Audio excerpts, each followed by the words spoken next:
like approved. So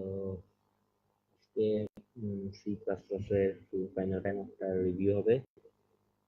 এখানে finally কেমন ধরনের কোশ্চেন আসতে পারে, কি কি টাইপের কোশ্চেন আসতে পারে, ইম্পর্টেন্ট, এগুলো বলার চেষ্টা করব।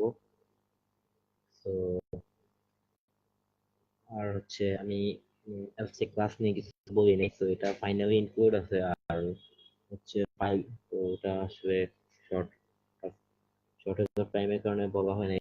তো যেগুলো বলছি ওইগুলো যদি ভালো করে পড়া যায় তাহলে ওটা ভালো রেজাল্ট করা যাবে। আর ক্লাসে ক্লাস আর ফাইভ নিয়ে যা যা পড়ানো হয়েছে ওগুলো একবার দেখলেই আশা করি ভালো করে রেজাল্ট করা যাবে। তো শুরু করা যাক। ফাইনালে আমি ফাইনালে কি কি আছে, ফাইনালে ছিল হচ্ছে ফার্স্ট অফ অল ক্লাস ছিল, তো তারপর কনস্ট্রাক্টর ডিস্ট্রাক্টর, তারপরে হচ্ছে ইনহেরিটেন্স ছিল, মডিউলার ইনহেরিটেন্স ছিল, তারপরে অপারেটর ওভারলোডিং, ফাংশন ওভারলোডিং, তারপরে হচ্ছে এরর হ্যান্ডলিং, তারপরে হচ্ছে ক্লাস, এগুলো ছিল। তো এগুলো নিয়ে ডিসক্রিপশন দিয়ে দিব। ফার্স্ট অফ অল ক্লাস নিয়ে ক্লাসে কি ক্লাসে কি কি টাইপের কোশ্চেন আসতে পারে এগুলো নিয়ে একটু বলতেছি।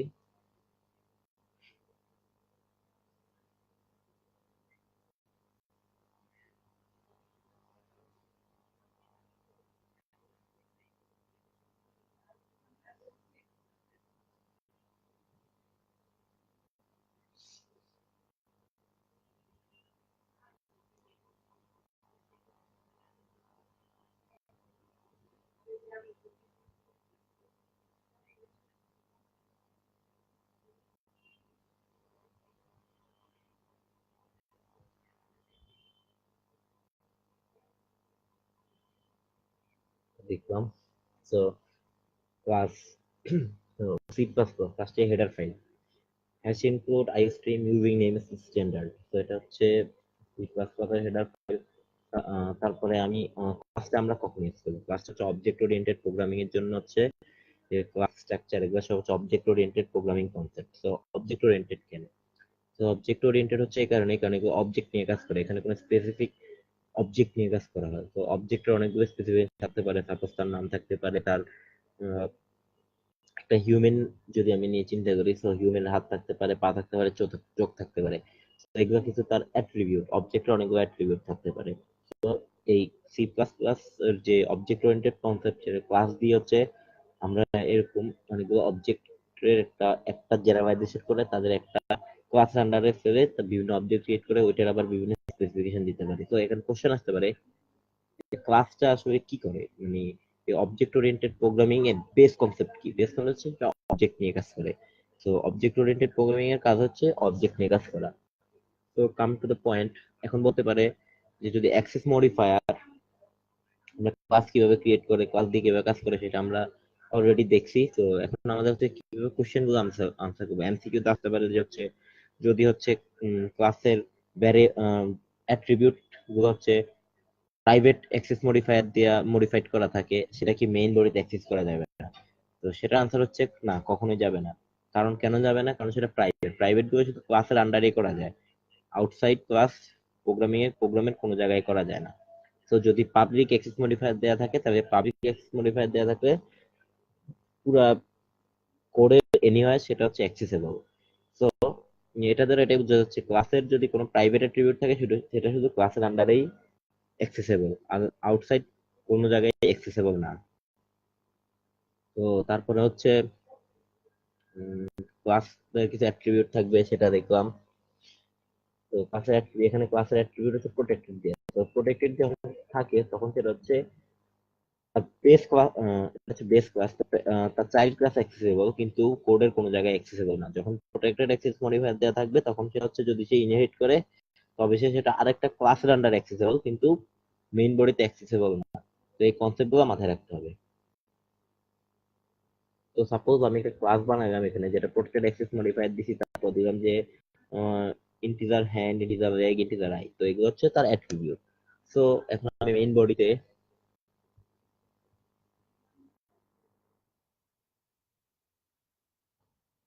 করি আমি গ্রাফিক চেক করি, এন্ট্রি করতে হবে।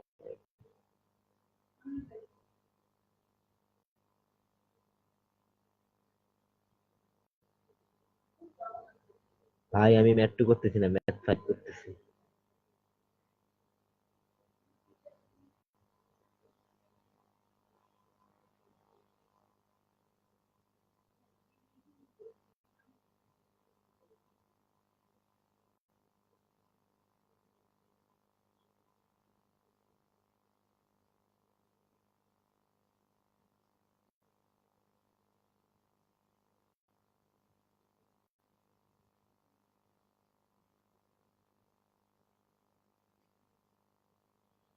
ক্লাস দিয়ে শুরু করব।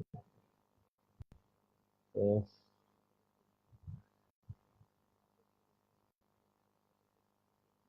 ক্লাস নিয়ে যাবো মোটামুটি বলছি। তো এখন আমরা যেটা দেখবো সেটা হচ্ছে কনস্ট্রাক্টর আর ডিস্ট্রাক্টর। তো কনস্ট্রাক্টর আর ডিস্ট্রাক্টরের যে এগুলো আছে সেটা হচ্ছে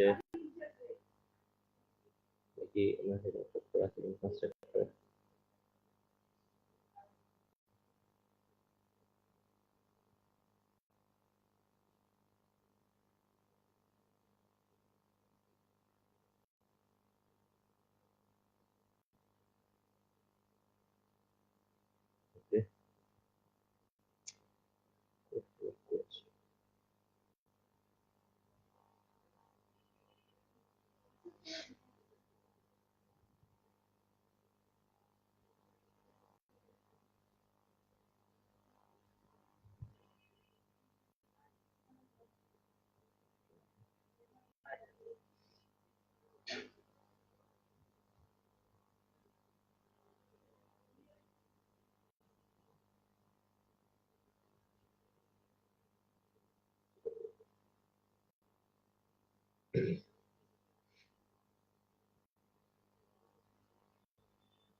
সো কনস্ট্রাক্টর হচ্ছে ক্লাস নেমে নেম থাকবে, সেম ক্লাসের নেমের নেম থাকবে এমন একটা হচ্ছে থাকে, সেটা হচ্ছে কনস্ট্রাক্টর। তো কনস্ট্রাক্টরের কাছে কনস্ট্রাক্টর কাজ হচ্ছে অবজেক্ট ক্রিয়েশনের সময় কনস্ট্রাক্টর কিছু তার মানে ক্রিয়েশনের সময় কিছু তার স্পেসিফিকেশন দিয়ে দেয়, যেটা হচ্ছে সাপোজ আমরা যখন হচ্ছে জন্মগ্রহণ করি, যখন একটা মানুষ জন্মগ্রহণ করে তখন তাদের হচ্ছে হাত পা চোখ কান এগুলো হচ্ছে জন্মের সময় দেয়া থাকে। তো এটা হচ্ছে আল্লাহ যখন আমাদের বানায় তখন হচ্ছে পৃথিবীতে পাঠায় তখন এগুলো আমাদের দিয়ে পাঠায়। তো হচ্ছে অবজেক্টের কনস্ট্রাক্টরের কাজ হচ্ছে সেরকম, অবজেক্ট ক্রিয়েশন সময় তাকে কিছু স্পেসিফিকেশন দিয়ে দেয়। তো এটা দিয়ে দেয়। তো আর হচ্ছে যেমন হচ্ছে আমাদের হাত পা দিয়ে দেয়, কিন্তু হচ্ছে আরেকটা কনস্ট্রাক্টর আছে যেটা ডিফল্ট কনস্ট্রাক্টর কাজ হচ্ছে যেটা হচ্ছে ডিফল্ট ভাবে দিয়ে দেয়। আর একটা হচ্ছে প্যারামিটারাইজ কনস্ট্রাক্টর কাজ হচ্ছে আমি সাপোজ মানুষ বানায় না একটা, সাপোজ একটা গাড়ি বানালো, সে গাড়ি বানানোর সময় বলে দেয় যে গাড়ির দুইটা চাকা, এই গাড়ির দুইটা চাকা বানাবা, এই এই গাড়ির হচ্ছে চারটা চাকা বানাবা, চারটা ডোর বানাবা, কিছু আমরা বলে দিই। ওটা হচ্ছে প্যারামিটার পাস করি, যে যে বানাবে তার কাছে প্যারামিটার পাস করি যে এটা নাও, এটা নিয়ে এটার মতো স্পেসিফিকেশন দিয়ে পাঠাও, বানায় পাঠাও। তো এটা হচ্ছে প্যারামিটারাইজ কনস্ট্রাক্টর। সো যখন আমরা প্যারামিটারাইজ কনস্ট্রাক্টর লিখবো কোনো ক্লাসের আন্ডারে তখন আমাকে অবশ্যই একটা ডিফল্ট কনস্ট্রাক্টর লিখে নিতে হবে। তো এটা দিয়ে একটা ট্রেসিং থাকতে পারে, সাপোজ একটা কোড দিয়ে দিল, সেখানে ডিফল্ট কনস্ট্রাক্টরের উপর বেস করে একটা অবজেক্ট ক্রিয়েট করবো, কিন্তু মেইন বডি ক্লাসের আন্ডারে কোনো ডিফল্ট কনস্ট্রাক্টর রাখবো না, তখন সে এর একটা এরর দেখাবে। সো এটা এরর ট্রেসিং এ দিতে পারে, এরকম একটা কোড এরর ট্রেসিং এ দিতে পারে। আর কনস্ট্রাক্টর হয় হচ্ছে অবজেক্ট যখন ক্রিয়েট হয়, আর ডিস্ট্রাক্টর কনসেপ্ট হচ্ছে ডিস্ট্রাক্টর হচ্ছে অবজেক্ট হচ্ছে যখন ডিস্ট্রয় হয়। তো এখানে একটা ইয়ে আছে, সিকোয়েন্স ফলো করে। কনস্ট্রাক্টর হচ্ছে যখন যে অবজেক্টটা ক্রিয়েট হয় তখন সেই অবজেক্টের কনস্ট্রাক্টর কল হয়, কিন্তু ডিস্ট্রাক্টর হচ্ছে যে অবজেক্টটা সবার শেষে ক্রিয়েট হবে সেই ডিস্ট্রাক্টর সবার প্রথমে কল হবে। তবে এইভাবে সে রিভার্স অর্ডারে ইয়ে করতে থাকবে, কল দিতে থাকবে। যেমন প্রথম যে অবজেক্টটা ক্রিয়েট হয়েছে সবার শেষে সে অবজেক্টটা ডিস্ট্রয় হবে। এটা হচ্ছে ডিস্ট্রাক্টর যখন ক্রিয়েট হয়, সেটা হচ্ছে ডিস্ট্রাক্টর ক্রিয়েটের নিয়ম, ডিস্ট্রাক্টর কলের নিয়ম। সো কনস্ট্রাক্টর ডিস্ট্রাক্টর দুইটাই এক্সপ্লিসিট কল করা যায়, এটা আসতে পারে কনস্ট্রাক্টর ডিস্ট্রাক্টর এক্সপ্লিসিট কল করা যায় কিনা। সো হ্যাঁ, এটা কনস্ট্রাক্টর ডিস্ট্রাক্টর এক্সপ্লিসিট কল করা যায়। তারপরে সাপোজ একটা কোশ্চেন আসতে পারে, ডিফল্ট কনস্ট্রাক্টর আর প্যারামিটার কনস্ট্রাক্টর কি একসাথে একটা ক্লাসের আন্ডারে রাখা যায় কিনা? উত্তর হবে হ্যাঁ, রাখা যায়।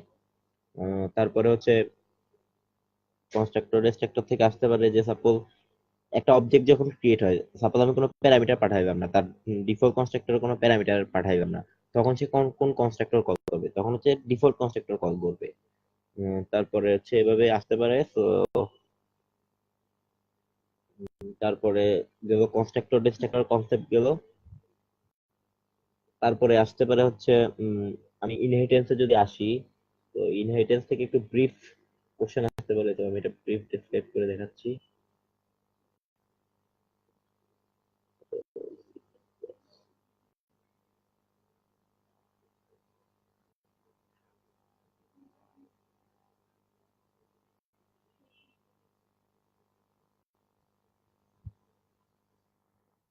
আমি আসি এখন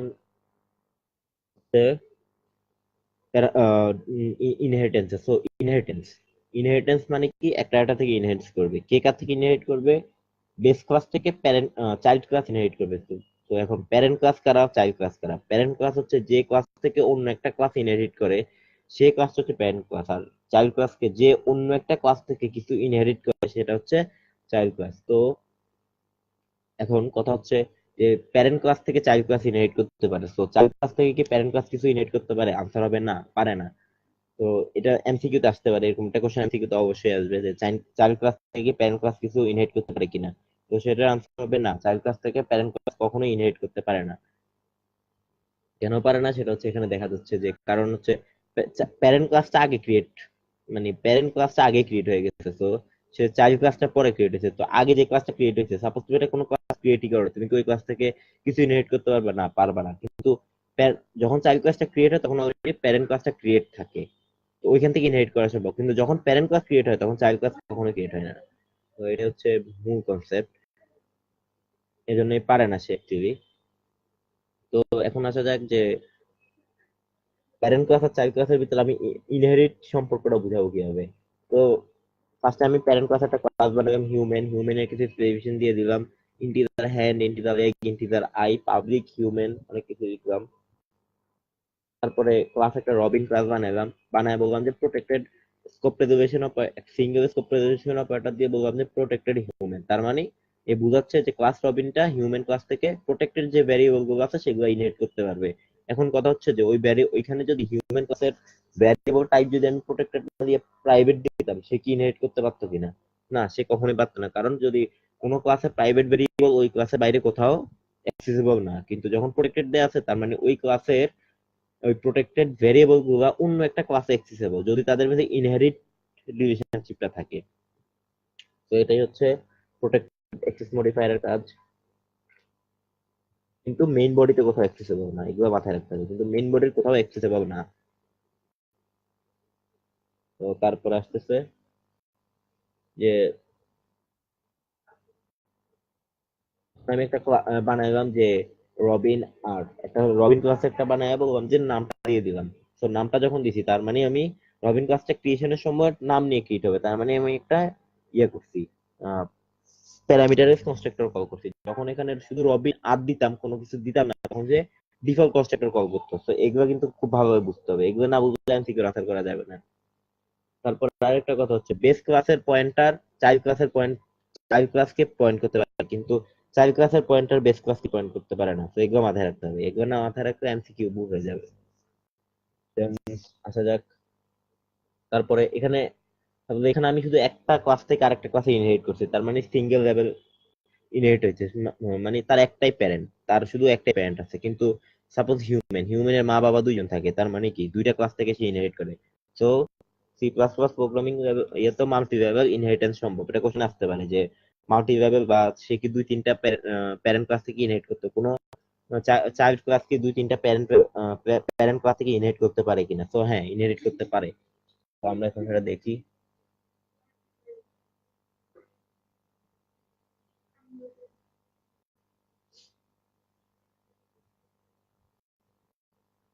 এখানে যদি আমি দেখি, আমার এখানে একটা ক্লাস আছে, ক্লাস এ ক্লাস বি। আর ক্লাস সি, তিনটা ক্লাস। তো আমি কোডটাতে দেখতেছি যে আমার ক্লাস সি, ক্লাস এ আর ক্লাস বি থেকে ইনহেরিট করতেছে। সো এটা দ্বারা বোঝা যাচ্ছে যে সি প্লাস প্লাস প্রোগ্রামিং ল্যাঙ্গুয়েজে মাল্টি লেভেল ইনহেরিটেন্স সম্ভব। এখন কথা হচ্ছে যে সাপোজ এখান থেকে কি টাইপের কোশ্চেন আসতে পারে। আগে যেগুলো বলছে এখান সেম টাইপেরই একটা কোশ্চেন আসতে পারে, সেম টাইপের কোশ্চেন গুলো আসবে।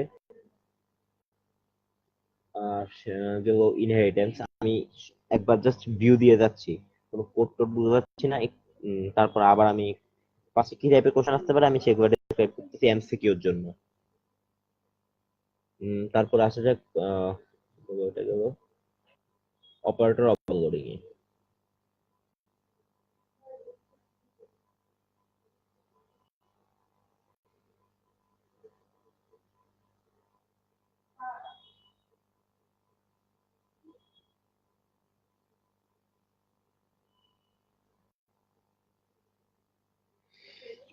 আচ্ছা, ফার্স্টে আমি ফাংশন ওভারলোডিংটা বলতেছি। ফাংশন ওভারলোডিং এর যে কনসেপ্ট সেটা হচ্ছে ফাংশন থাকবে একটাই, কিন্তু সে কাজ করবে বিভিন্ন টাইপের।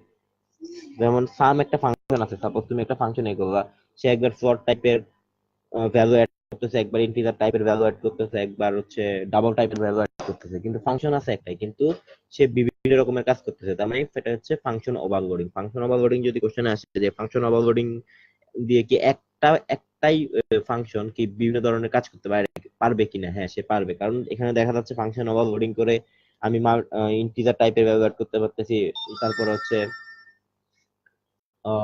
শর্ট টাইপের ভ্যালু অ্যাড করতে পারতেছি, ডাবল টাইপের ভ্যালু অ্যাড করতে পারতেছি। সো এটা দিয়ে ফাংশন ওভারলোডিং দিয়ে এটা করা সম্ভব। এখন তারপরে কথা হচ্ছে যে এখন একটা ফাংশন, সাপোজ একটা ফাংশনে তিনটা প্যারামিটার আমি রাখছি। সো আমি পাস করলাম একটা দুইটা প্যারামিটার, ওয়ান আর টু পাস করলাম, কিন্তু তৃতীয় নাম্বার প্যারামিটারে কোনো ভ্যালু পাস করলাম না। এই ফাংশনটি কাজ করবে কিনা, এটা এরর ট্রেসিং আসতে পারে। তো এই ফাংশন কাজ করবে যদি তৃতীয় নাম্বার যে ভ্যারিয়েবল যে প্যারামিটারটা আছে ওইটাতে যদি ডিফল্ট কোনো ভ্যালু দেওয়া থাকে সে কাজ করবে। কিন্তু এখানে যে সিকোয়েন্সটা মেনটেন করবে এটা হচ্ছে একসাথে দিতে হবে। যদি সাপোজ তুমি দুইটা ভ্যালু পাঠাবে সেটা এ আর বি তে পাঠাইতে হবে। সাপোজ তোমার তিনটা প্যারামিটার আছে এ বি সি, তুমি যখন ভ্যালু পাঠাবা এ বি তে যদি ভ্যালু পাঠাও, সি তে যদি ডিফল্ট কিছু ভ্যালু রেখে দাও, তাহলে ফাংশনটা কাজ করবে। কিন্তু সাপোজ এ আর সি তে ভ্যালু পাঠাবে কিন্তু বি তে তুমি ডিফল্ট ভ্যালু রাখছো, তখন কিন্তু ফাংশনটা কাজ করবে না। এই জন্য ভ্যালু পাঠাইতে হবে একটা সিকোয়েন্সে, সে যাতে সিকোয়েন্সে মেনটেন করতে পারে এই জন্য ভ্যালু পাঠাইতে হবে সিকোয়েন্সে। সিকোয়েন্সে না পাঠাবে সে কিন্তু কোনো ইন্টারমিডিয়েট গ্যাপ থাকলে ওই ফাংশনটা আর কাজ করবে না। তো এগুলো মাথায় রাখতে হবে, এগুলো এরর ট্রেসিং এ দিতেই পারে। তারপরে হচ্ছে ফাংশন ওভারলোডিং এর কিছু ইয়ে আছে যে কন্ডিশন আছে। ফাংশন ওভারলোডিং এর সময় ফাংশনের ভ্যালু গুলো এমন ভাবে পাঠাইতে হবে যে তাদের টাইপ অফ আর্গুমেন্ট আলাদা হইতে হবে, আর না হচ্ছে নাম্বার অফ আর্গুমেন্ট আলাদা হইতে হবে।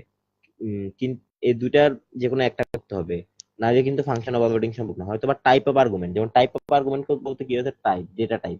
টাইপ কি কি আছে, সাপোজ তোমার ইন্টিজার টাইপ আছে, ফ্লোট টাইপ আছে। তুমি যখন একটা ফাংশন দিয়ে বিভিন্ন কাজ করবা তাহলে হয়তো তোমার টাইপ অফ আর্গুমেন্ট চেঞ্জ করে দিতে হবে, আর না নাম্বার অফ আর্গুমেন্ট চেঞ্জ করতে হবে।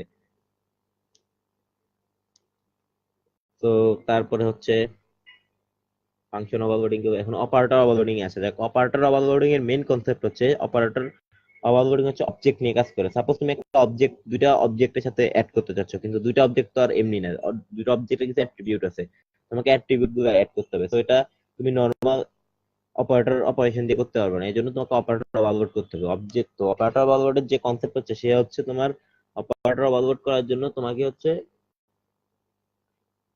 অবজেক্ট দিয়ে কাজ করাইতে হবে। অবজেক্ট যখন কোনো কাজ করবে তখন তুমি অপারেটর ওভারলোড দিয়ে করতে পারবা। দুইটা অবজেক্টের ভিতরে দুইটা অবজেক্ট সাম করবা বা দুইটা object greater than less than বের করবা, এগুলো করার জন্য হচ্ছে তোমাকে অবশ্যই হচ্ছে অপারেটর ওভারলোড করে করতে হবে। তো অপারেটর ওভারলোড কিসের উপর কাজ করো, অপারেটর ওভারলোড তখনই কাজ করবে যখন তুমি অবজেক্ট নিয়ে কাজ করতেছো, তখন অপারেটর ওভারলোড করতে হবে। তো এটা এমসিকিউ তে আসতে পারে।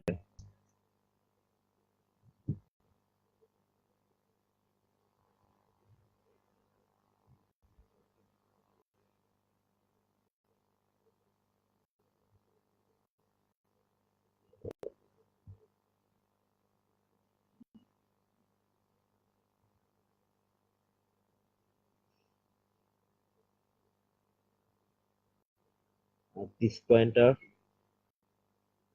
দিস পয়েন্টার নিয়ে কিছু বলি। তো দিস পয়েন্টার হচ্ছে দিস পয়েন্টার, তো দিস পয়েন্টারের যে কনসেপ্ট সেটা হচ্ছে, যখন সাপোজ তুমি একটা আর্গুমেন্টে তোমার ক্লাসের যে অ্যাট্রিবিউট সেটা হচ্ছে এ, তুমি ওই ক্লাসের এ তে কোনো ভ্যালু রাখবা, সেটা হচ্ছে একটা আর্গুমেন্ট দিয়ে তো রিসিভ করবা, তো আর্গুমেন্টের যে ভ্যারিয়েবল সেটা তো তুমি এ রাখবা, দুইটা এ সেম হয়ে গেল। এখন যদি তুমি দুইটা এ সেম রাখো তখন তো ফাংশন, তোমার কম্পাইলার মানে বুঝতে পারবে না আসলে কোন এটা অবজেক্টের কোন এটা তোমার আর্গুমেন্টের। তো এটা বোঝানোর জন্য this operator use, this pointer use করে। দিস পয়েন্টার সবসময় অবজেক্টের অ্যাট্রিবিউট কে পয়েন্ট করে, সে কখনো আর্গুমেন্টের অ্যাট্রিবিউট কে পয়েন্ট করে না। তো এটা দিয়ে একটা এরর ট্রেসিং মাস্ট বি দিবে যে দিস, দেখা গেল একটা হচ্ছে যে অবজেক্টের একটা অ্যাট্রিবিউট এ, আর তোমার একটা ফাংশনের ভ্যারিয়েবল এ, দুইটা এ, এ ইকুয়ালস টু এ লিখে দিল। তো এখন এখানে কোনো এরর আছে কিনা, তোমার মনে হবে যে ইকুয়ালস টু কোনো এরর নাই, কিন্তু আসলে এরর আছে। সে বুঝবে না, কম্পাইলার কখনোই বুঝবে না হচ্ছে কোনটা অবজেক্টের আর কোনটা হচ্ছে তোমার ফাংশনের। তো এই জন্যই দিস, ওইখানে একটা দিস পয়েন্টার রাখতে হবে। তো এটাই হচ্ছে দিস পয়েন্টারের বেসিক, খুবই ভেরি বেসিক। বেসিক থেকে হচ্ছে যে এমসিকিউ, বিভিন্ন টাইপের এমসিকিউ আসবে।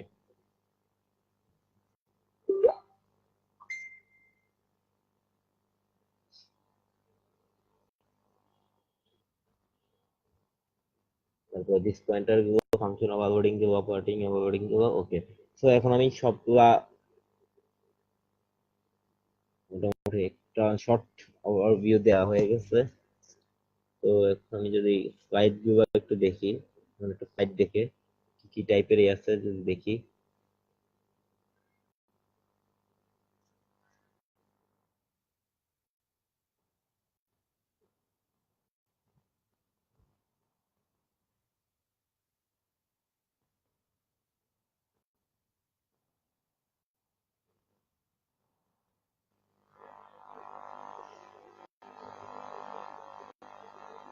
এই দেখি, করি ডিসপ্লে করি, আমি একটা কোড দেখি কিভাবে আমরা কি করতে পারি।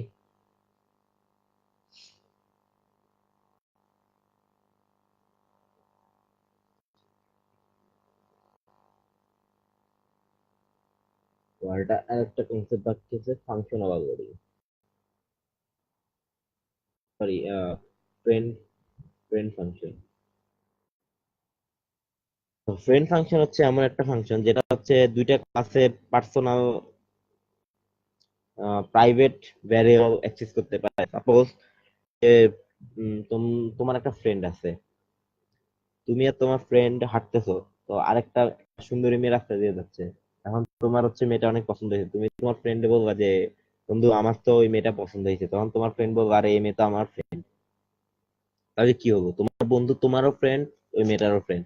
এখন তুমি তোমার ফ্রেন্ড বলবা যে তাহলে আমাদের ওর মানে একটা রিলেশনশিপ বিল্ড আপ করে দেওয়ার জন্য তোমাদের দুজনের মধ্যে। তো তোমার ফ্রেন্ডটা করবো কি, তোমার নিউজটা তোমার ওই ফ্রেন্ডকে দিল, সে সে তোমার ওই মেয়েটাকে দিল। তো সে তোমার ফ্রেন্ডটা করছে কি, তোমাদের দুইজনেরই পার্সোনাল মানে প্রাইভেট ভ্যারিয়েবল অ্যাক্সেস করে ডেটা নিয়ে একজন আরেকজনের কাছে আদান প্রদান করছে, বা ডেটা নিয়ে সে একটা রিলেশনশিপ বিল্ড আপ করছে।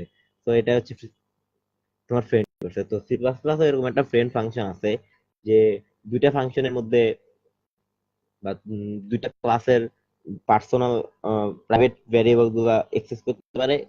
তো এটাই হচ্ছে ফ্রেন্ড ফাংশন। তো ফ্রেন্ড ফাংশন দিয়ে সাপোজ তোমার ইয়াগুলো এক্সেস করা যায়, বিভিন্ন ক্লাসের হচ্ছে ওই, সে কিন্তু ফ্রেন্ড ফাংশন ওই ক্লাসের কোনো ফাংশন না, কিন্তু সে ওই ক্লাসের প্রাইভেট ভ্যারিয়েবল গুলো এক্সেস করতে পারে। তো এটা হচ্ছে ফ্রেন্ড ফাংশনের কনসেপ্ট।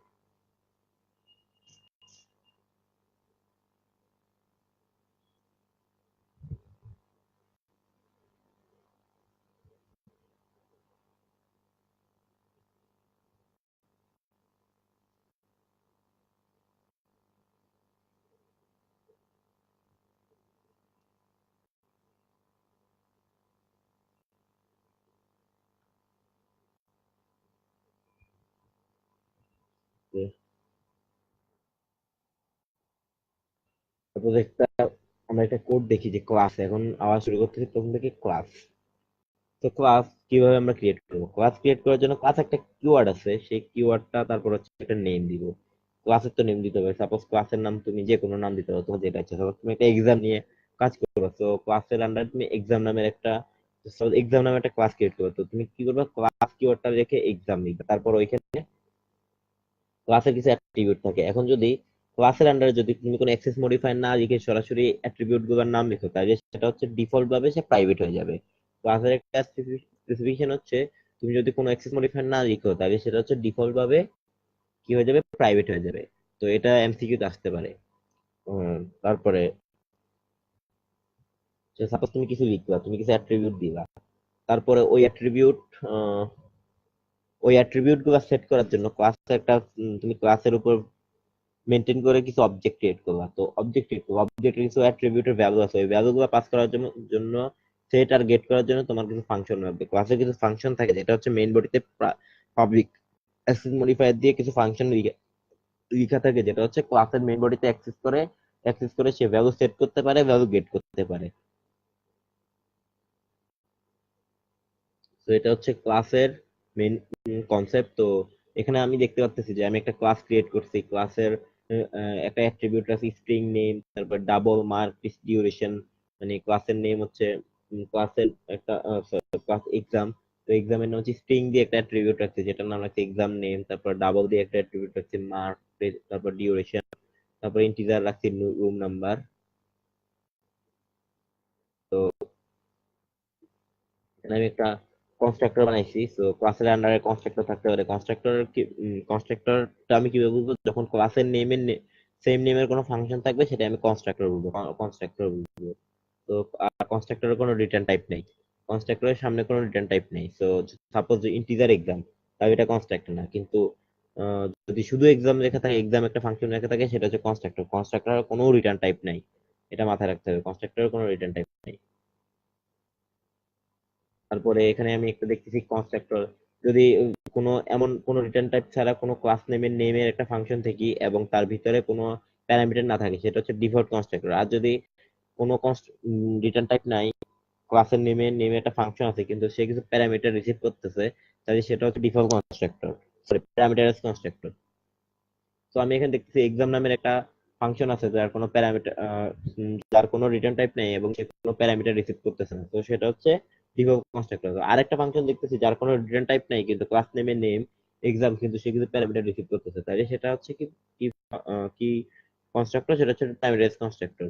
তো এখানে আমি দেখতেছি সে কিছু constructor string n double m double d integer r সে কিছু প্যারামিটার রিসিভ করতেছে। তো সে প্যারামিটার গুলো রিসিভ করে এক্সাম নেম, তার মানে তার একটা অ্যাট্রিবিউট যেটাতে সে ভ্যালু সেট করতেছে এন, তারপর মার্ক একটা অ্যাট্রিবিউট, সে সেটাতে এম সেট করতেছে, ডিউরেশন একটা অ্যাট্রিবিউট, সে সেটাতে ডি সেট করতেছে, রুম নাম্বার একটা অ্যাট্রিবিউট যেটাতে সে আর সেট করতেছে।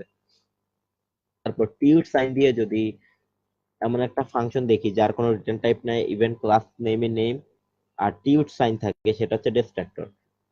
এই যে এই সাইনটার নাম হচ্ছে টিউট সাইন, এটা হচ্ছে এর সাইনটা যদি কোনো ফাংশনের আগে থাকে তাহলে সেটা হচ্ছে ডিস্ট্রাক্টর, যদি রিটার্ন টাইপ না থাকে। কিন্তু এটা কথা আমার সবসময় মাথায় রাখবে, ডিস্ট্রাক্টর কখনো প্যারামিটার টাইপ হতে পারে না, ডিস্ট্রাক্টর সবসময় ডিফল্ট ডিস্ট্রাক্টরই থাকে। তো ডিস্ট্রাক্টর যখন তুমি কোনো সাপোজ একটা ক্লাস ক্রিয়েট করছো, অবজেক্ট বানাইছো, কোনো ডিস্ট্রাক্টর এখানে সে হচ্ছে সরাসরি তোমার কম্পাইলার একটা ডিস্ট্রাক্টর বানায় এনে তো তোমার লিখতে না। কিন্তু সাপোজ তুমি কোনো ডাইনামিক্যালি কোনো অবজেক্ট ক্রিয়েট করছো, তখন আর তোমার হচ্ছে কম্পাইলার নিজে নিজে কোনো ডিস্ট্রাক্টর বানাতে পারে না, তোমাকে ম্যানুয়ালি লিখে দিতে হবে, একটা ডিস্ট্রাক্টর লিখে দিতে হবে, ডিস্ট্রাক্টর ফাংশন লিখে দিতে হবে, সে আর ম্যানুয়ালি সেটা বানাতে পারবে না। তো এটাকে বলে ডিস্ট্রাক্টর। ডিস্ট্রাক্টরের কাজ হচ্ছে অবজেক্ট ডিস্ট্রয় করা। এখানে একটা অবজেক্ট ক্রিয়েট হয়েছে, এই যে এখানে থেকে বোঝা যাবে কোনটা প্যারামিটার কনস্ট্রাক্টরের উপর বেস করে অবজেক্ট ক্রিয়েট হয়েছে, কোনটা হচ্ছে ডিফল্ট কনস্ট্রাক্টরের উপর বেস করে হয়েছে। যে আমি এখানে অবজেক্ট টু যেটা দেখতেছি সেটা দেখতেছি কিছু কনস্ট্রাক্টর পাস, কিছু প্যারামিটার পাস করা হয়েছে, তো এটা ক্রিয়েট হয়েছে প্যারামিটার কনস্ট্রাক্টরের উপর বেস করে। আর এখানে এক্সাম অবজেক্ট ওয়ান যেটা দেখতেছি, এই অবজেক্ট ওয়ানটা ক্রিয়েট হয়েছে তোমার ডিফল্ট কনস্ট্রাক্টরের উপর বেস করে। তো এগুলো দেখে বুঝতে হবে কোনটা ডিফল্ট কনস্ট্রাক্টর উপর ক্রিয়েট করে বের হয়েছে।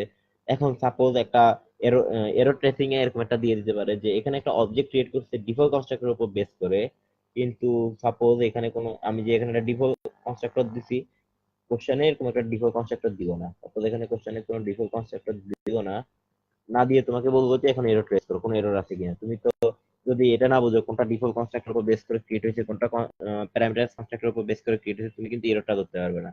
কিন্তু যদি বুঝো যে অবজেক্ট ওয়ানটা ডিফল্ট কনস্ট্রাক্টর উপর বেস করে ক্রিয়েট হয়েছে কিন্তু এখানে কোনো ডিফল্ট কনস্ট্রাক্টর দেয়া নাই, তার মানে সে একটা এরর দিবে। তো আমি যদি প্রোগ্রামটা রান করি, তাহলে আমি দেখবো তো আমাকে একটা এরর দেখাচ্ছে, এই যে অবজেক্ট এখানে আছে এরর দেখাচ্ছে, বলতেছে যে অবজেক্ট ওয়ানে কোনো ডিফল্ট কনস্ট্রাক্টর নাই, কিন্তু object one default constructor base করে ক্রিয়েট হয়েছে, তো সে ডিফল্ট কনস্ট্রাক্টর পাবে কোথায়?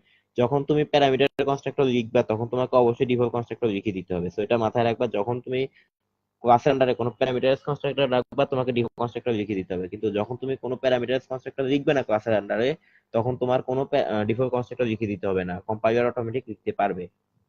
তো এখন যদি আমি এখানে ডিফল্ট কনস্ট্রাক্টর আবার করি, লিখি, তাহলে দেখা যাবে যে আমার কোডে কোনো এরর নেই। তো আমি যদি এখন কোডটা রান করি, দেখা যাবে যে আমার কোডে কোনো এরর নেই, কোডটা রান হচ্ছে, রান হবে, এই যে কোডটা রান হচ্ছে। এটা হচ্ছে কনস্ট্রাক্টর ডিস্ট্রাক্টর। এখন সাপোজ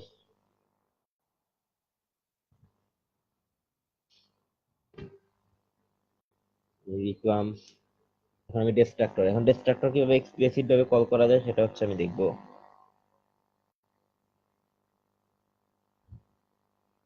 কিউট সাইন,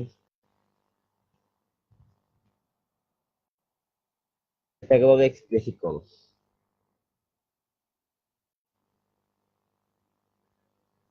এরর দেখাইছে, কেন এরর দেখাইছে? কারণ আমি অবজেক্টের থ্রুতে কল করি নাই। অবজেক্টের থ্রুতে যখন ফাংশনটা ডিরেক্ট করা হয় মেইন বোর্ডে, সেটাকে বলে এক্সপ্লিসিট কলিং।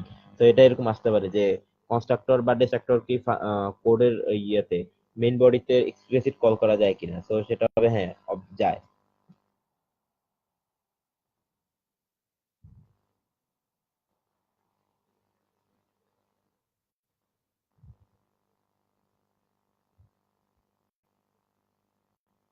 এখন সে এরর দেখাচ্ছে কেন? আচ্ছা, পরবর্তী দেয়া,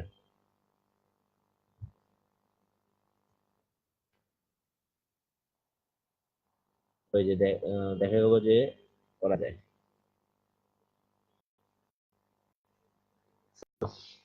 কনস্ট্রাক্টর বা ডিস্ট্রাক্টর এক্সপ্লিসিট ভাবে কল করা যায়, মাথায় রাখতে হবে। তো দেন তারপরে আস্তে আস্তে ইনহেরিটেন্স। তো আমি যদি একটা ইনহেরিটেন্স কোড দেখি, তো ইনহেরিটেন্স এখন আবার ব্যাক করা যায় ইনহেরিটেন্সে।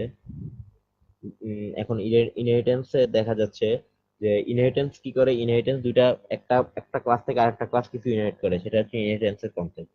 তো ইনহেরিটেন্সের জন্য তোমার ক্লাসগুলো লিখে দিতে হবে, তোমার প্যারেন্ট ক্লাসটা আগে লিখতে হবে, তারপর তুমি চাইল্ড ক্লাস লিখবা, তারপর তার থেকে ইনহেরিট করবা। ইনহেরিটেন্স এভাবে করা হয়। তো এখানে সাপোজ একটা আছে যে ক্লাস হিউম্যান, একটা হিউম্যান ক্লাস আছে যার প্রোটেক্টেড অ্যাট্রিবিউট আছে integer hand, integer leg, integer I. এখন প্রোটেক্টেড কেন করা হয়েছে? প্রোটেক্টেড করা হয়েছে এই কারণে যে আরেকটা ক্লাসের আন্ডারে এই অ্যাট্রিবিউট গুলো অ্যাক্সেসেবল, কিন্তু মেইন বডিতে অ্যাক্সেসেবল না। মেইন বডিতে যদি অ্যাক্সেস করতাম তাহলে আর ইনহেরিটেন্স কি দরকার হইতো, আমি তো সরাসরি অ্যাক্সেস করতে পারতাম। তো এটা মেইন বডিতে অ্যাক্সেসেবল না, কিন্তু আরেকটা ক্লাসের আন্ডারে অ্যাক্সেস করা যাবে, এই জন্য এখানে প্রোটেক্টেড টাইপটা দেওয়া হয়েছে। প্রোটেক্টেড টাইপটা মেইনলি বানানো হয়েছে ইনহেরিটেন্সের কারণে। তো তারপর এখানে আমি একটা পাবলিক দিয়ে হিউম্যান কনস্ট্রাক্টর বানালাম, যে এটা হচ্ছে ডিফল্ট কনস্ট্রাক্টর। তারপর আমি একটা ক্লাস বানাইলাম রবিন, তারপর স্কোপ রেজলিউশন অপারেটর দিয়ে প্রোটেক্টেড হিউম্যান লিখলাম। তাহলে কি হলো যে সে হিউম্যান ক্লাস থেকে তার অ্যাট্রিবিউট গুলা অ্যাক্সেস করতে পারবে। এখন তোমাকে এরর ট্রেসিং এরকম দিতে পারে যে দুইটাই ক্লাস বানাইছে কিন্তু প্রোটেক্টেড, মানে এরকম কোন স্কোপ রেজলিউশন অপারেটর দিয়ে সেই ইনহেরিটেন্সের কোনো সম্পর্ক দেয় নাই, তাহলে কি, আর ভিডিও সব কাজ করতে, তাহলে কি কোডটা আসলে হয়েছে? না, হয় নাই। কারণ কেন হয় নাই? যখন সে কোনো ইনহেরিটেন্স রিলেশন দিবে না, তাহলে কিন্তু সে আরেকটা ক্লাস থেকে কিছু ইনহেরিট করতে পারবে না। কিন্তু যখন এরর ট্রেসিং দিবে তখন তোমরা এগুলো বুঝাই ফেলবে যে প্রোটেক্টেড, প্রোটেক্টেড দিয়ে আরেকটা ক্লাসের নাম দেয় না, মানে কোনো ইনহেরিটেন্স রিলেশনশিপ দেয় না কিন্তু ইনহেরিটেন্স করতেছে, তখন কিন্তু এখানটা এরর আসবে। সাপোজ আমি যদি এখানে এটা না দিই, এই লাইনটা যদি আমি এখানে না দিই, তাহলে কিন্তু আমাকে একটা এরর দেখাবে।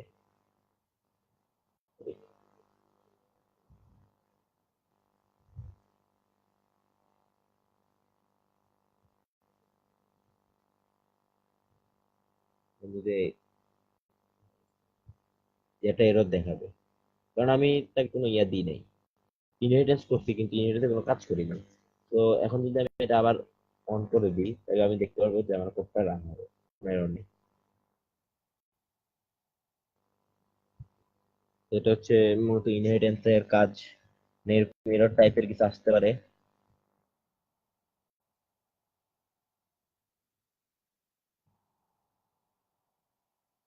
এখানে যদি আমি ইনহেরিটেন্স সম্পর্কটা দেখি, আমি শুধু এখানে একটা স্ট্রিং নেম রাখছি, এই নেমটা রাখছি, ঠিক আছে। সে ইনহেরিট করছে কি কি, হ্যান্ড, টু, রেক, এগুলো ইনহেরিট করছে।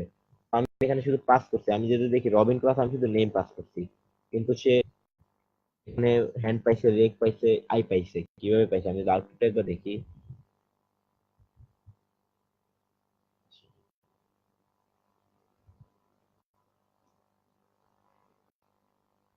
যে আমি শুধু পাস করছিলাম রবিন, কিন্তু তার আছে হ্যান্ড, রেক, টু, এগুলো আছে। সে আসলে এগুলো ইনহেরিট করে তার প্যারেন্ট ক্লাস থেকে পাইছে। যে প্যারেন্ট ক্লাসে আমি ডিফল্ট কনস্ট্রাক্টরের ভিতর কি দেখছিলাম, যখন টু হ্যান্ড, যখন ডিফল্ট কনস্ট্রাক্টর কল হবে তখন রেক two, hand two, I two হবে। তো এখন কথা হচ্ছে যে যখন ইনহেরিট করে কোনো অবজেক্ট ক্রিয়েট হয় চাইল্ড ক্লাসে, তখন সে আগে কি করে, প্যারেন্ট ক্লাসে একটা অবজেক্ট ক্রিয়েট করে ডিফল্ট কনস্ট্রাক্টর উপর বেস করে। তারপরে সে করে কি, তারপরে সে ওই চাইল্ড ক্লাসে একটা অবজেক্ট ক্রিয়েট করে। কারণ প্যারেন্ট না ক্রিয়েট হবে তো আলটিমেটলি চাইল্ড কোনোভাবে ক্রিয়েট হতে পারবে না। তো এটা আসতে পারে, কোশ্চেন আসতে পারে এমন যে এমসিকিউ তে আসতে পারে কি, যখন চাইল্ড ক্লাসের একটা অবজেক্ট ক্রিয়েট হয় তখন কি সে কোনো প্যারেন্ট ক্লাসের অবজেক্ট ক্রিয়েট হয় কিনা, এটাকে ট্রু মানে হয় কি না। তো তখন এটা হয়, কারণ সে চাইল্ড প্যারেন্ট ক্লাসের অবজেক্ট ক্রিয়েট না করে সে অবজেক্ট ক্রিয়েট করতে পারে না, কারণ চাইল্ড প্যারেন্ট ক্রিয়েট না হলে কি আসলে চাইল্ড ক্রিয়েট করা যায় কিনা। তো এটা হচ্ছে মেইন কনসেপ্ট।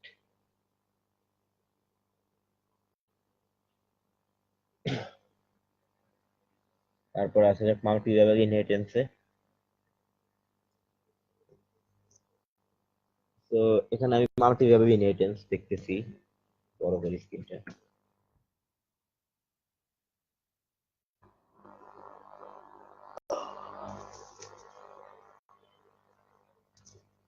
তো মাল্টি লেভেল ইনহেরিটেন্সের ক্ষেত্রে সাপোজ একটা চাইল্ড ক্লাস দুই তিনটা ক্লাস থেকে ইনহেরিট করছে, তো সেটাকে বলা হয় মাল্টি লেভেল ইনহেরিটেন্স। তো মাল্টি লেভেল ইনহেরিটেন্সে সাপোজ আমি একটা ক্লাস বানালাম এ, একটা ক্লাস বানালাম বি, তারপরে আরেকটা ক্লাস বানালাম সি। তো ওই সি ক্লাসটা কি করছে, ক্লাস এ আর ক্লাস বি থেকে ইনহেরিট করছে। তো এটা হচ্ছে মাল্টি লেভেল ইনহেরিটেন্স। তো এখানে একটা এরর ট্রেসিং এরকম আসতে পারে যে একটা মাল্টি লেভেল ইনহেরিটেন্স লিখলো, কিন্তু দেখা গেল যে এখানে কোনো শুধু একটা মাত্র ক্লাস থেকে সে, শুধুমাত্র একটা মাত্র ক্লাস থেকে লিখলো যে সে শুধু একটা মাত্র ক্লাস থেকে ইনহেরিট করছে। তো এখানে কি কোনো ইয়ে দেখাবে কিনা, এরর দেখাবে কিনা, কি দেখবো যে হ্যাঁ সে একটা এরর দেখাবে। কেন দেখাবে আমি বলতেছি। ভিতরে সবকিছু করছে, এই ক্লাস থেকে সে ইনহেরিট করছে, কিন্তু সে ক্লাস ক্রিয়েশনের সময় বলে নাই যে ক্লাস এ থেকে ইনহেরিট করছে। তো তখন তো আসলে একটা এরর দেখাবে যদি আমি এটা রান করি। এই যে তখন এরর দেখাইছে, কারণ সে আসলে এক্সটা তো আসলে ইয়া থেকে ইনহেরিট করছে, ক্লাস এ থেকে ইনহেরিট করছে। এই জন্যই সে ইনহেরিটেন্স রিলেশন না দিয়ে যদি কিছু ইনহেরিট করে তখন সেটা এরর দেখাবে। তো এগুলা এরর ট্রেসিং এর সময় এরকম দিতে পারে। এগুলো বুঝে শুনে ইনহেরিট মানে ইয়া এরর গুলো ঠিক করতে হবে। দেন হচ্ছে যে এখানে মাল্টি লেভেল ইনহেরিটেন্স আমি কিভাবে বুঝলাম, এখানে একটা ক্লাস এ একটা ক্লাস বি। তো এখানে আসলে সে দুইটা ক্লাস থেকে ইনহেরিট করছে, তো এই জন্য এখানে মাল্টি লেভেল ইনহেরিট হয়েছে। তো এখন কোশ্চেন এটা ইয়ে আসলো যে আমি আগে বলছি যে যখন একটা চাইল্ড ক্লাসের অবজেক্ট ক্রিয়েট হয় তখন সে আসলে একটা প্যারেন্ট ক্লাসের অবজেক্ট ক্রিয়েট করে না। তো এখানে ক্ষেত্রে মাল্টি লেভেল ইনহেরিটেন্সে কি হবে, মাল্টি লেভেল ইনহেরিটেন্সের ক্ষেত্রে চাইল্ড যতটা প্যারেন্টস থেকে অবজেক্ট ক্রিয়েট করছে, যতটা চাইল্ড ক্লাস যতটা প্যারেন্ট ক্লাস থেকে সে ইনহেরিট করছে, ঠিক ততটা প্যারেন্ট ক্লাসের অবজেক্ট আগে ক্রিয়েট করে তারপর চাইল্ড ক্লাসের অবজেক্টটা ক্রিয়েট করবে। আসলে কেন এরকম করে, কারণ হচ্ছে সাপোজ আমাদের মা বাবা না থাকলে কি আমরা কোনোদিন আমরা আসতাম নাকি? আগে তো আমাদের মা বাবা আসছে, তারপর তো আমরা আসছি। তো এই জন্য আগে প্যারেন্ট ক্লাস ক্রিয়েট হইতে হবে, প্যারেন্ট ক্লাসের অবজেক্ট ক্রিয়েট হইতে হবে, তারপর হচ্ছে চাইল্ড ক্লাসের অবজেক্ট ক্রিয়েট হতে হবে। তো এটা হচ্ছে মেইন, এভাবে আর কি ইয়েগুলো আসে, কনসেপ্ট গুলো আসে। তো এগুলো নিয়ে অনেক ইয়াভাবে ডেসক্রাইব, অনেক চিন্তা করে আনসার দিতে হবে।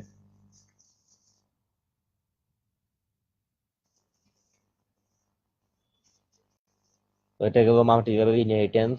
তারপরে আসতেছে ফ্রেন্ড ফাংশন, রেঞ্জ ফাংশন নিয়ে বলছি। তো এখন আসতেছে অপারেটর ওভারলোডিং। আমি একটা অপারেটর ওভারলোডিং এর কোড ডেসক্রাইব করি।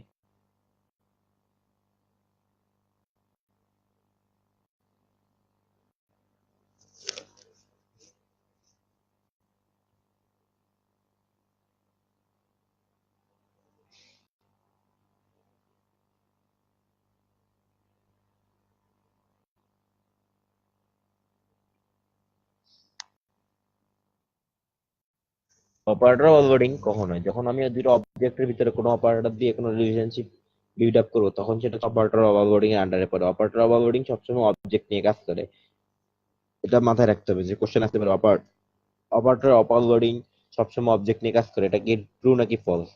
তো বলতে হবে যে ট্রু। অপারেটর ওভারলোডিং সবসময় অবজেক্ট নিয়ে কাজ করে।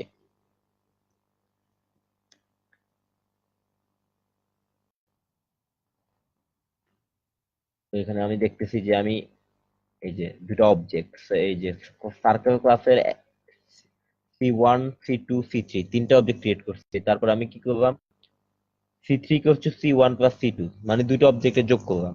তো দুটো অবজেক্টে যখন যোগ করছি তখন সে এই প্লাস সাইনটা, প্লাস অপারেটরটা হচ্ছে এভাবে কাজ করতে পারে না, তখন তাকে ওভারলোড করতে হয়। ওভারলোড করা মানে কি, ওই ক্লাসের আন্ডারে ওই প্লাস অপারেটরটাকে বলে দিতে হয় যে প্লাস অপারেটরটা আসলে কি কাজ করবে, সে অবজেক্ট নিয়ে আসলে কাজ করে। তো এখানে কিছু কথা আছে যে অবজেক্ট নিয়ে কাজ করে, ওকে ফাইন। যখন আমি ক্লাস অপারেটরে ক্লাসের আন্ডারে ওই ক্লাস অপারেটরটা ওভারলোড করতেছি, তখন আমি প্যারামিটার হিসেবে শুধু সেকেন্ড অবজেক্টটা দিচ্ছি। ফার্স্ট অবজেক্টটা সে নিয়ে নেয়, সে অটোমেটিক ভাবে নিয়ে নেয়। সেকেন্ড অবজেক্টটা তাকে হচ্ছে বলে দিতে হয়। তো এখানে একটা ইয়াতে এরর ট্রেসিং এরকম দিতেই পারে যে সে দিতে পারে যে দুইটা অবজেক্ট সে প্যারামিটার হিসেবে দিচ্ছে, এখানে কোনো এরর আসবে কি না আসবে না, অবশ্যই এরর আসবে। কারণ অপারেটর ওভারলোডিং এর ক্ষেত্রে হচ্ছে প্রথম অবজেক্টটা অপারেটর ডিফল্ট ভাবে নিয়ে নেয়, এটা হচ্ছে প্যারামিটার হিসেবে দিতে হয়। তো এখন অপারেটর ওভারলোডিং দুই টাইপের অপারেটর আছে, একটা হচ্ছে ইউনারি, একটা হচ্ছে বাইনারি। তো ইউনারি কখন আর বাইনারি কখন? যখন একটা অপারেটর দুইটা অবজেক্ট নিয়ে কাজ করবে তখন সেটা হচ্ছে বাইনারি, আর যখন একটা অবজেক্ট নিয়ে কাজ করবে তখন হচ্ছে ইউনারি। তো ইউনারি অপারেটর কোনগুলো, প্লাস প্লাস মাইনাস মাইনাস, এগুলো হচ্ছে ইউনারি অপারেটর। সাপোজ আমি এ প্লাস প্লাস মানে এ এর ভ্যালু এক বাড়াইলাম, আর এ মাইনাস মাইনাস মানে এ এর ভ্যালু এক কমাইলাম, সেটা শুধু একটা হচ্ছে অপারেন্ড নিয়ে কাজ করছে, কিন্তু এ প্লাস বি তার মানে দুইটা অপারেন্ড। তো যখন একটা অপারেটর একটা অপারেন্ড নিয়ে কাজ করে সেটা হচ্ছে ইউনারি, আর যখন একটা অপারেটর দুইটা অপারেন্ড নিয়ে কাজ করে তখন সেটা হচ্ছে বাইনারি। তো ইউনারি অপারেটর ওভারলোডিং এর সময় তাকে কোনো প্যারামিটার হিসেবে কিছু দিতে হয় না। এখন এই এরর ট্রেসিং এরকম আসতে পারে যে ইউনারি অপারেটর কিন্তু হচ্ছে যে প্যারামিটার হিসেবে কিছু দিছে, তখন সেটা হবে রং হবে, কারণ সে ডিফল্ট প্রথমটা সে ডিফল্ট ভাবে নিতেই পারে, তো তাকে কোনো প্যারামিটার দিতে হবে না। কিন্তু যখন বাইনারি হবে তখন তাকে একটা অপারেটর, একটা হচ্ছে অবজেক্ট, তাকে প্যারামিটার হিসেবে দিতে হয়। আর কোনটা প্যারামিটার হিসেবে দিতে হয়, সেকেন্ডটা প্যারামিটার হিসেবে দিতে হয়, প্রথমটা সে নিয়েই নেয়। তো এটা হচ্ছে concept, main concept operator overloading এর। তো অপারেটর ওভারলোডিং হলো আহ,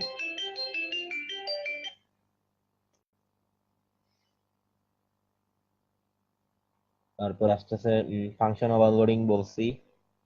তো মোটামুটি এটা ছিল রিভিউ। আর এখন অ্যাবস্ট্রাক্ট ক্লাস নিয়ে কিছু আমি একটু বলে যাচ্ছি, যদিও কোনো কোড আমি দেখাই নাই, কিন্তু অ্যাবস্ট্রাক্ট ক্লাস নিয়ে আমি একটু বলে যাই। ভার্চুয়াল ফাংশন, অবজেক্ট পয়েন্টার, এগুলো নিয়ে একটু বলা দরকার আছে।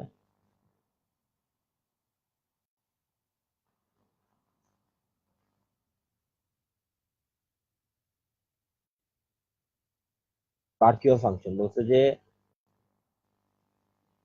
the- এখন ভার্চুয়াল ফাংশনের যে মেইন কনসেপ্ট এটা হচ্ছে দা C++ determine in runtime which function to call from base class or from derived class based on the suppose।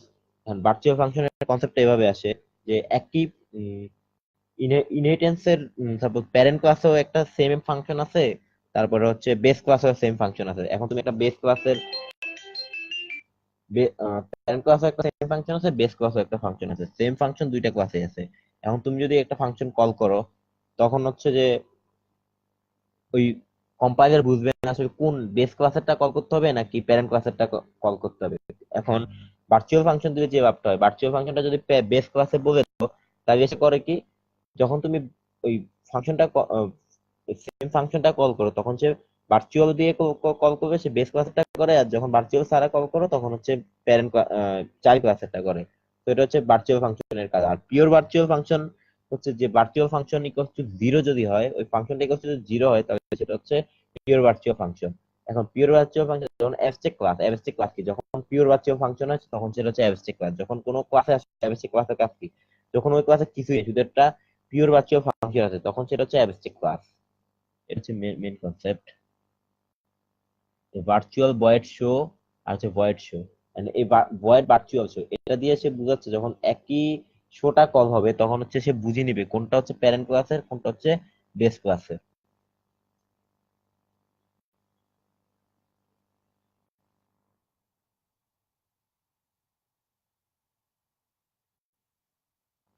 তারপর আসা যাক abstract class, pure virtual function.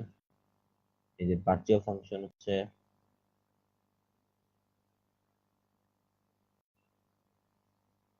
Pure virtual একটা ফাংশন দেখাই আমি, যে void virtual void show equals to 0।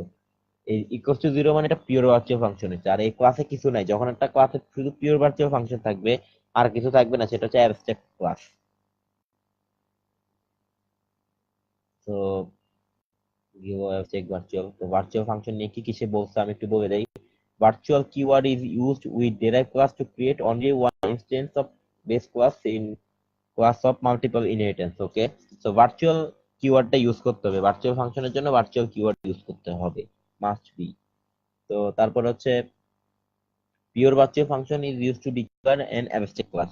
Pure virtual ফাংশনটা হয় আসলে অ্যাবস্ট্রাক্ট ক্লাস বানানোর জন্য। তো এটা গেল। তারপর আছে আমি এরর নিয়ে। তো এরর ক্যান বি, এরর হচ্ছে দুই টাইপের, একটা হচ্ছে রান টাইম এরর আর একটা হচ্ছে কম্পাইলার এরর। তো এটা মাথায় রাখবে, কম্পাইলার এরর আর রান টাইম এরর কোনো সময় একসাথে অকার করতে পারে না। সাপোজ কম্পাইলার এরর যদি অকার করে তাহলে তোমার সে রানই করতে দিবে না, রানই হবে না, তাহলে রান টাইম এরর অকার করবে তখন। আর যখন রান হবে, কোডটা রান হবে, কিন্তু তখন তো আসলে কোনো কম্পাইলার এরর নেই, রান হওয়ার পর তোমার একটা এরর দেখা দিব। সাপোজ আমরা অনেক সময় দেখি না মোবাইলে আসে যে আনফরচুনেটলি ফেসবুকে স্টপ, মানে এটা রান টাইমে ঝামেলা এরর দেখাইছে।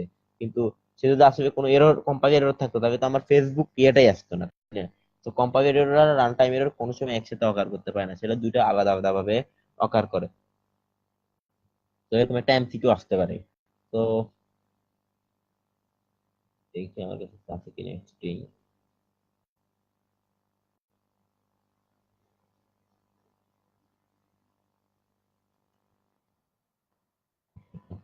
দিস পয়েন্টার বলছি, ট্রেন ফাংশন বলছি, রবার বলছি, ডাইনামিক মেমোরি অ্যালোকেশন।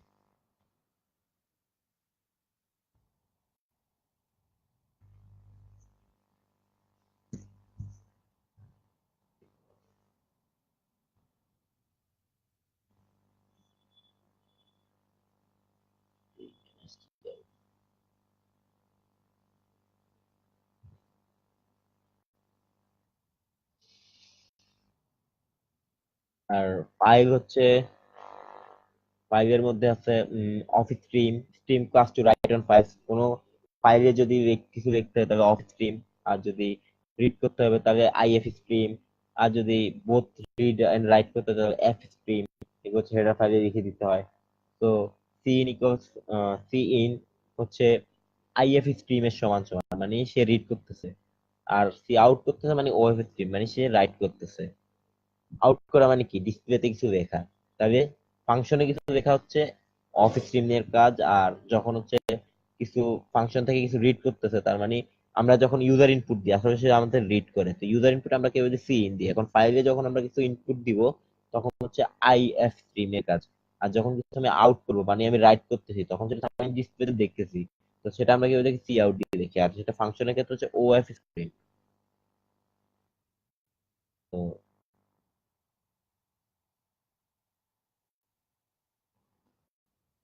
এই হচ্ছে আসলে ইয়ে ছিল, ফাইল অপারেটর এগুলো ছিল। তো মোটামুটি যা বলা সবই বলছি। আর শর্ট রিভিউ ছিল এখানে, কোড যা দেখানোর আগেই দেখাইছি। তো আমি জাস্ট এখানে কোনটা থেকে কি টাইপের কোশ্চেন আসতে পারে সেটাও বললাম। আর এখন কোড রাইটিং, কোড রাইটিং এ মূলত আহ, খুব বেশি প্রেশারাইজ করা হচ্ছে ইনহেরিটেন্স এর উপরে। ইনহেরিটেন্স দিয়ে মেনলি কোড লিখতে দিবে। তারপরে হচ্ছে ইনহেরিটেন্স দিবে, একটা কোড আসে সাধারণত ইনহেরিটেন্স থেকে, তারপরে আসে একটা ফাইলের থেকে, আর একটা আসে কম্বাইন, বিভিন্ন কিছু মিলে একটা আসে। তো সম্ভব তিনটা কোড থেকে একটা কোড লিখতে হয় খুব সম্ভবত, বা দুইটা কোড থেকে একটা লিখতে হয়, আমি আমার শিওর মনে নাই। আমাদের সময় ছিল সম্ভবত দুইটা কোড থেকে বা তিনটা কোড থেকে একটা লিখতে, আমার আসলে সঠিক মনে নেই। তো লিখতে হয়। তো ইনহেরিটেন্স ভালো করে বুঝলে একটা কোডের, কোড রাইটিং আনসার দেওয়া যাবে। তারপর হচ্ছে আউটপুট ট্রেসিং দিবে হচ্ছে মেনলি, যে ভয়েড ভার্চুয়ালটা অ্যাপসে ক্লাস বানাবে একটা, এরকম অনেক ক্লাস মানে কম্বাইন করে একটা দিবে। তারপর যেখানে হচ্ছে ফ্রেন্ড ফাংশনও থাকতে পারে, তো এরকম একটা বানাবো বা আউটপুট প্রেস করো। এক দিবে, আউটপুট ট্রেস একটাই থাকবে, একটা থেকে একটা ট্রেস করতে হবে। তারপর এরর ট্রেসিং একটা থাকবে, একটা থেকে একটা আনসার দিতে হবে। তো এরর ট্রেসিং কিরকম আসতে পারে আমি বলছি। তারপর হচ্ছে খুব সম্ভবত 30টা এমসিকিউ থাকে, 30টা এমসিকিউর আনসার দিতে হবে। এমসিকিউ টাইপ কি কি হবে এগুলো বলছি। তারপরে হচ্ছে আর এখন শর্ট কোশ্চেন কিছু লিখতে হয়। শর্ট কোশ্চেন সাপোজ লিখতে হয়, শর্ট কোশ্চেনে কি টাইপ কোশ্চেন আসতে পারে, যে কেন হচ্ছে, সাপোজ একটা এরকম ইয়ে থাকতে পারে যে কেন একটা প্যারামিটার কনস্ট্রাক্টর লিখে আবার ডিফল্ট কনস্ট্রাক্টরটা কেন আবার লিখে দিতে হয়। তো এটা আনসার কিভাবে আমি বলছি, যে কম্পাইলার যখন একটা প্যারামিটার কনস্ট্রাক্টর লিখা হয় তখন হচ্ছে কম্পাইলার কোনো ডিফল্ট কনস্ট্রাক্টর নিজে নিজে লিখতে পারে না, তখন সেই জন্যই লিখে দিতে হয়। তারপরে আরেকটা কোশ্চেন আসতে পারে যে চাইল্ড ক্লাস থেকে প্যারেন্ট ক্লাস ইনহেরিট করতে পারলে, সরি, প্যারেন্ট ক্লাস থেকে চাইল্ড ক্লাস ইনহেরিট করতে পারবে, চাইল্ড ক্লাস থেকে কেন প্যারেন্ট ক্লাস ইনহেরিট করতে পারবে না, কোশ্চেন আসতে পারে। সাপোজ এগুলো আমি একটা উদাহরণ দিচ্ছি, এরকম কোশ্চেন আসতে পারে। এগুলো শর্ট কোশ্চেন আসতে পারে। শর্ট কোশ্চেনে মানে পাঁচটা থেকে তিনটা অ্যান্সার করতে হয় খুব সম্ভবত, তারপরে এগুলো আনসার করতে হয়। তো এগুলো একটু ভালোভাবে প্র্যাকটিস করলে আশা করি সবকিছু আনসার দেওয়া সম্ভব। মোটামুটি যা ছিল শর্ট একটা ডেসক্রিপশন আমি দিয়ে দিচ্ছি, কিভাবে কোশ্চেন প্যাটার্ন কিভাবে হতে পারে সেটাও বললাম। আর বেশি কিছু বলার নাই, সেগুলো সবার পরীক্ষা ভালো হবে। আর কোড রাইটিং এর জন্য ইনহেরিটেন্স অনেক ইম্পর্টেন্ট, ইনহেরিটেন্স ভালোভাবে পারলে একটা কোড আনসার ইজিলি করা যাবে। তো এইগুলো যদি তাহলে এই জিনিসগুলো যদি শিখতে পারো তাহলে আশা করি ভালো একটা পরীক্ষা হবে। তো আজকে লাইভ এখানেই শেষ। থ্যাংক ইউ ভেরি মাচ, পরীক্ষা সবাই ভালো করে দিও। আমার জন্য দোয়া করো, আমারও ফাইনাল টার্ম শুরু হবে। তো থ্যাংক ইউ এভরিওয়ান।